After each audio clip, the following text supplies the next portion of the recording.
Okay, class, settle down. Ibibigay ko na yung mga exam nyo. Okay, get one and pass. Ma'am, sorry I'm late. Class, anong sabi ko kapag late na dumating? Hindi po mag-e-exam. Tama! So, bawal ka na mag-exam, Scarlett. Hi, ma'am. Nandito na ako. Medyo na-traffic eh. Oh, Jessica, buti nakahabol ka. Oh, eto. Pinag-reserve ko to ng test paper. Mag-exam ka na. Thank you, ma'am. Lo, ang unfair. Bakit si Jessica pwede mag-exam kahit late? Iba kasi si Jessica. Hindi mo siya kagaya. Okay, class. Nagets niyo ba yung lesson? Naiihi ako. Ma'am, may I go to the CR? Kita mo nag-lesson ako, di ba? Makakahintay ang ihi mo. Tapos kapag bumagsak, magreklamo. Ma'am, pwede ba ako mag-CR? Sure, Jessica. Umihi ka na. Take your time, ha? Yay! Thank you, ma'am. Ma'am, may favoritism ka. Kapag si Jessica, pwede. Ano ba meron sa kanya? Basta. Pwede ba? Huwag kang bastos. Nag-discuss ako, di ba? Okay, class. Next topic. Okay, class. Ang bagong top 1 dito sa klase ay si Jessica. Ha? Ma'am, paano siya naging top 1? Ako yung pinakamataas na grade sa aming dalawa. May mga special grades kasi siya at wala ka nun. Anong special grades? Yan ba yung pagbibigay sa'yo ng pera ng magulang ni Jessica? Kaya siguro favorite mo siya. Ano pinagsasabi mo, Scarlett? Alam ko namang mahirap tanggapin na natalo kita. Hindi ka patitigil, Scarlett, ha? Gusto mo dalhin kita sa principal's office? Sige, punta tayo sa principal's office. Ipapakita ko lang tong chat niyo ng magulang ni Jessica. Ito ebidensya, oh. Nagbigay sila ng 100,000 sa'yo. Burahin mo yan! Humanda kayong dalawa sa akin. Anak, bilan mo ako ng tubig na sa 7-Eleven. Bilis na. 7-Eleven? Sige, Nay. Nay, alis na ako, Pag may dalang maleta yun. Naman trip ng babaeng to. Manonood na nga lang ako. Wow, ganito pala itsura ng airport. Ang ganda. Ganito pala feeling sumakay ng airplane. Eto ba yun, yung 7-Eleven? Teka, anong oras na? Bakit di pa umuwi yung babaeng yun? Ayan, ito yung pinapabili ni nanay. Tawagan ko na nga. Ay, hello, Nay. Eto na, nabili ko na pinapabili mo. Asa ka na, ha? 7-Eleven, di ba, Nay? Oo, 7-Eleven. Diyan lang sa may kanto. Ay, akala ko kahit sa 7-Eleven. Ha? Nasa ka ba? Sa Japan. Ha? Japan? Okay, class. What is the difference between your and your? Ma'am. Yes, Samantha? Your is a possessive adjective indicating ownership, while your is short for you are. Very good. Basic. Alam ko naman yan. Pabida ka lang magtaas ng kamay. Next question. Ano ang pagkakaiba ng nang at nang? Ako, ma'am.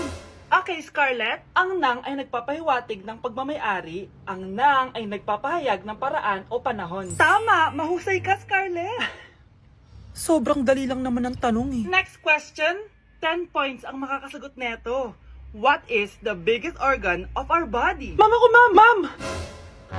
Akin lang tong 10 points na to. For sure, hindi mo naman alam yan. Yes, Samantha. Nauna ka kay Scarlett. Ang biggest organ of our body is stomach. Mali! Okay, Scarlett? Lungs po, ma'am. Wrong answer.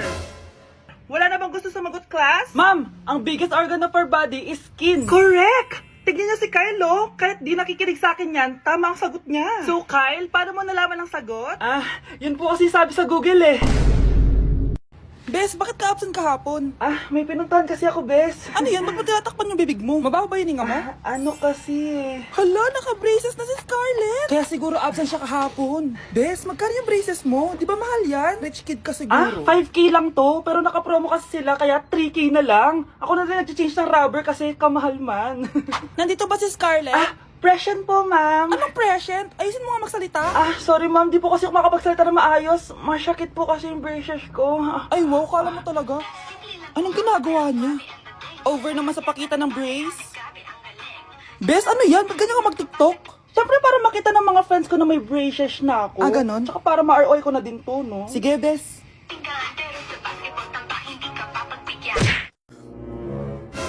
Bes, kaya pa? Parang pasuko na itsura mo. Sobrang dami pala nito, Bes.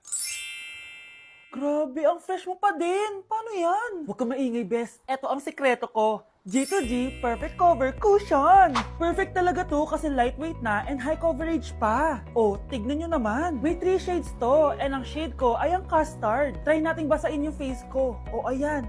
Ayan. O diba, ang hirap tanggalin. Love na love ko talaga to kasi waterproof, long-lasting, and transfer-proof. Plus, skincare infused din to kaya hulas-proof talaga. For only 345 pesos lang to. Wow, ang affordable naman yan, Bes. Bibili ako niyan. O eto, Bes, sa'yo na to para fresh tayo bukas sa exam. Salamat, Bes. The best ka talaga. Hala, nalipat na naman ako ng classroom. Bakit kinder yung nakalagay dito? Saan yun? Ba't puro mga bata yun nandito? Hi mga bata! Ang lesson natin ngayon ay addition. Sino dito ang makakasagot ng 1 plus 1? Ang dali naman ng lesson dito. Ah ma'am, 1 plus 1 is equals to 2. Correct! Mga bata, 5 claps para kay Scarlett. Hindi niyo ba alam yun? Mga bata, science na tayo ha? Ilan ang planeta sa solar system natin? Ba't walang nagtataas ng kamay? Ah, ma'am, there are 8 planets in our solar system. Correct! Siguro nag-a-advance reading si Scarlett. Lo, ba't parang walang alam yung mga kaklase ko? Okay, tatatakan ko ng star sa kamay ang makakasagot neto. What are the primary colors? Ha? Ba't ang dadali na subject dito? Last sem, nag-research lang ako eh. Ma'am, the primary colors are red, blue, and yellow. Wow! Mukhang may magiging top 1 na tayo ah. Hala, mukhang magiging top 1 pa ako dito. Ah, namali siya ng classroom. Scarlett Iha, namali ka daw ng classroom, oo. Lumipat ka na lang dun sa grade 12. Ano? Siya ba'y napunta sa kinder? Alright, may bagong dating tayo, class. Miss, pwede mo bang sagutin itong nasa blackboard? Ano yan? Madali lang yan. Madali? Sir, babalik na lang pala ako sa kinder. Buti ba doon magiging top 1 ako? Bye! Mukhang mainit na naman yung dugo niya. Palagi naman. Okay, class. Bring out 1 sheet of yellow paper. Mag-essay kayo. Patay, yellow pad.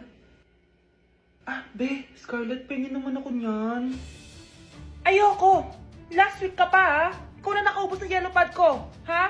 Bumili ka kaya? Sorry. Class, pass your research paper. Last week pa yan. Ma'am, eto na po yung akin. Oh, Scarlett. Nasa yung mga grupo mo? Tinanggal ko na po. Ha? Ba't mo kami tinanggal? Yung mga pinapasa mo, walang kwenta. Binigyan na kita ng chance, di ba?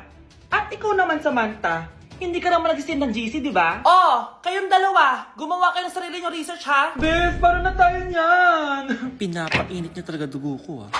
Bakit kaya palagi mainit yung dugo ni Scarlett? Baka mabigat lang yung pinagdadaanan niya, be. Miss, sorry. Okay ka lang? Ano ba yan? Kasi tumitingin sa dinadaanan eh. Bes, tignan mo. Bulag ka ba, ha? Kita mong dumadaan ako dito tapos babanggain mo ako? Wow! Maldita ka! Kala mo di kita papatulan? Oh, bakit? Porket cute ka? Porket type kita? Ayun, love life lang pala kailangan niya. Nakakakilig sila, bes. Type niya daw ako. Nakakainis, ba't ko ba nasabi yun? Hala, nalipat na naman ako. Nasaan na naman yun?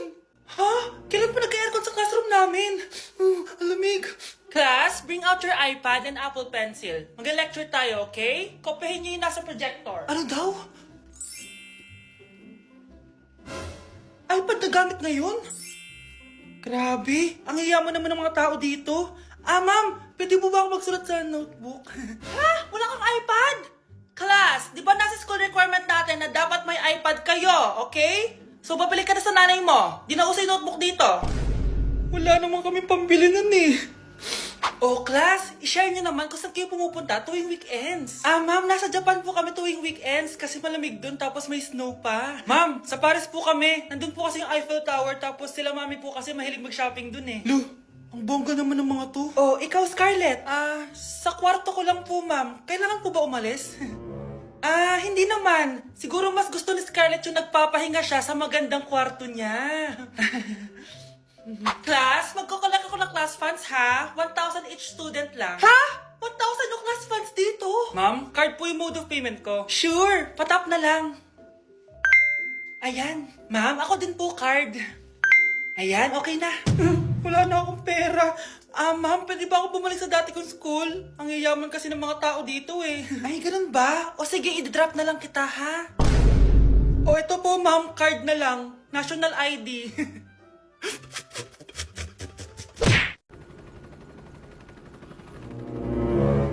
OMG, grabe yung baha oh.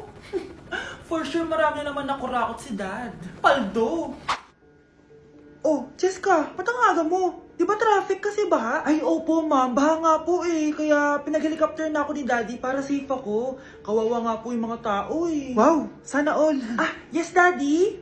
Opo, nandito na po ako sa school. Yung baon kong 1 million ha. Send mo na. Ha? 1 million yung baon niya? No! Binasa mo yung Chanel bag ko! Sorry, Jessica. Alam mo ba kung magkano to, ha? 600,000 to! Mas mahal pa to sa bahay nyo! Napakamahal naman yan. Whatever. Papabili na lang ulit ako. Salamat ka, mabait ako. Nahiya naman tong 300 peso ng bag ko. Be, tara sa kantin. Nag-crave ako ng siomay tsaka ng kwek-kwek. Tara. Pwede bang sa Wolfgang na lang tayo mag-lunch? Hindi kasi ako sanay sa mumurahing pagkain. Be, anong kala mo sa akin? Anak ng CEO? Ano ba yan? Hindi ba kayo binibigyan ng allowance ng daddy nyo? Ako na nga lang. Hindi ka naman ganyan dati. Okay, class. Si Cheska na ang bago natin treasurer. Ma'am, wag si Cheska. Kukurakutin niya lang yung class funds natin. Parang tatay niya. Flood control, ayaw. Gastos, gusto. Kaya mayaman si Cheska kasi korap ang pamilya niya. Ang laki ng tax na binabayaran ko. Sa Disney Princess pala natin napupunta lahat. Habang kami, binabaha na dito. Ikaw pa helicopter lang. Wow, napaka-lavish mo naman. Tsaka, pairam muna ako nito Chanel bag mo ha. May ambag din ako dito, no? Hindi kami titigil hanggat walang nakukulong. Deserve niyong magdusa.